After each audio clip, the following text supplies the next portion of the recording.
Hey, thank you for clicking on this episode of ROA Knives / Bladerunner. I love making knives out of farrier files. You got about 12 to 14 inches of file, and then you've got a tang, usually a good 4 inches long as well. So you've got a lot of area to make knives out of.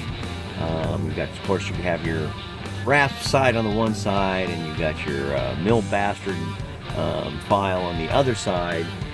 This is what I've come up with. This particular one, I haven't done any knives for a while because I was doing most of that. Like I said before, I was doing mostly stock removal, and I wanted to do knives properly, the way I looked at it, by hardening and tempering them.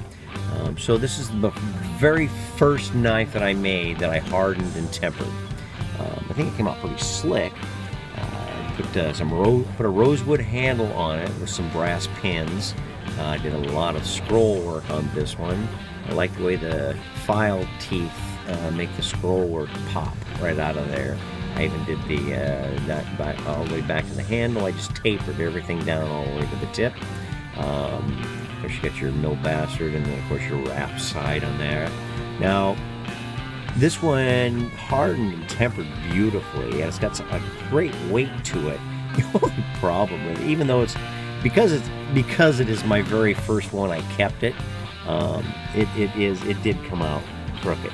Darn it!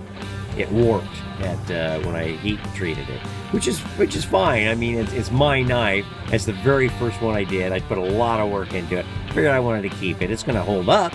It's going to be crooked. Just one of them there things. But it does hold a beautiful edge. Cuts beautifully. And the holster. All my holsters are done by our good friend Finn Hansen over at The Leather Shop in Morro Bay.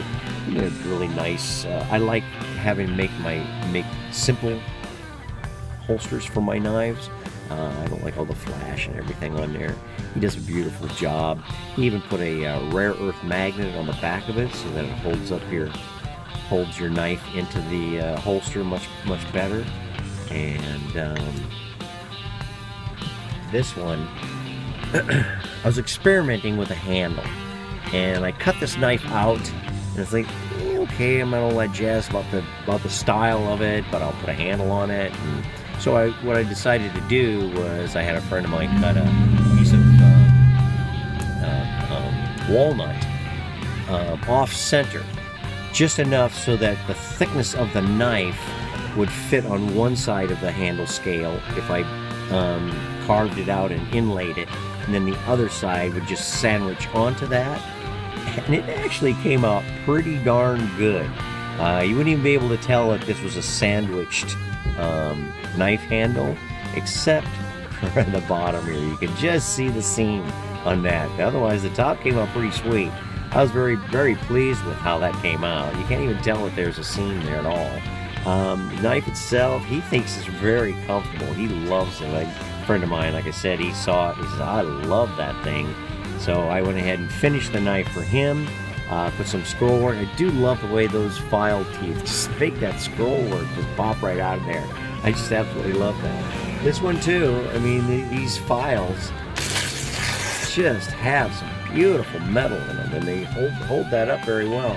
Another The Leather Shop holster. Also, I had him put a rare earth magnet in there. Now this one, the customer went down to Finn, and he says, hey, I want something like this.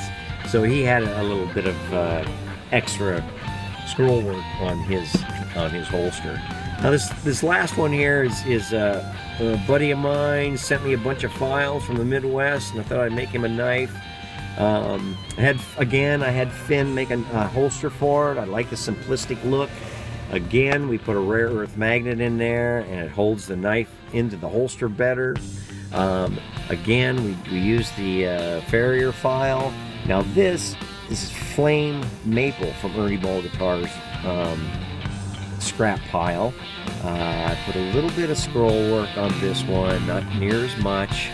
I just kind of left the file teeth on that one, and then I put a little bit of scroll work there on the tail of it. Came out beautiful. This is another one that I've completely heat treated and then tempered. Came out really nice. I'm just so pleased with these file knives. I mean, that is what makes the world go round here at Bladerunner Sharpening Before and After. Hey, I hope you enjoyed this video. Give us a like and share our Facebook page. Like and subscribe to our YouTube channel. And remember, with ROA knives / Bladerunner, there is never a dull moment.